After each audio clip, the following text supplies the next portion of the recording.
3 года Ибрагим Хашагульгов оттачивает свое мастерство в карате, чтобы дать первый старт, взять пояс. 9-летний спортсмен мечтает быть сильным и защищать слабых.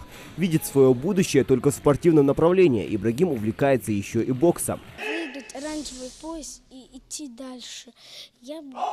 Чтобы брать разные другие пояса и стать чемпионом. Для юных спортсменов подготовили концерт. Тренеры готовили ребят к этой аттестации с особой строгостью. Оправдывают свою требовательность цитатой Суворова: «Тяжело в учении, легко в бою». Для участников, как и учителей, пояс каратиста как показатель готовности ребят к предстоящим соревнованиям. Своего рода экзамен, который оценивает вклад как сенсея, так и бойцов. Мы сегодня сдаем очередной аттестации. Молодые спортсмены. Они должны сегодня перейти на другой ступень уровня, я имею в виду разряд. А у нас сегодня с 5 лет ребята сдают. Так, у нас сегодня присутствуют ведущие тренера республики, которые будут оценивать их. И по окончании аттестации они получат определенные сертификаты. Степень там какой-то там, кто-то получит, может, 9-й степень, может, 8-й, 7-й.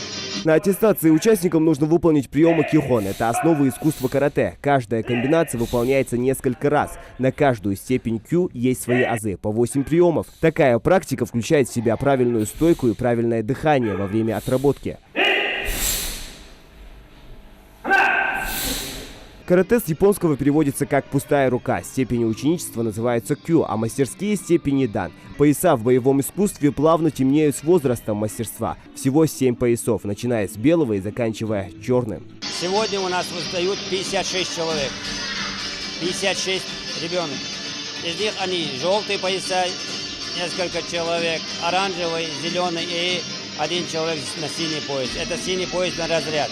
В следующем месяце в регионе пройдет турнир в честь Дня Республики, а после каратистов ждет Кубок мира. Результаты спортсменов карате восхищают. В прошлом году присвоено звание 5 мастерам спорта, и в этом уже 7. На соревнованиях СКФО из 20 весовых категорий ингушские спортсмены взяли 11. Зелимхан Калоев, Адам Гулоев, Магомед Даскиев. Новости 24.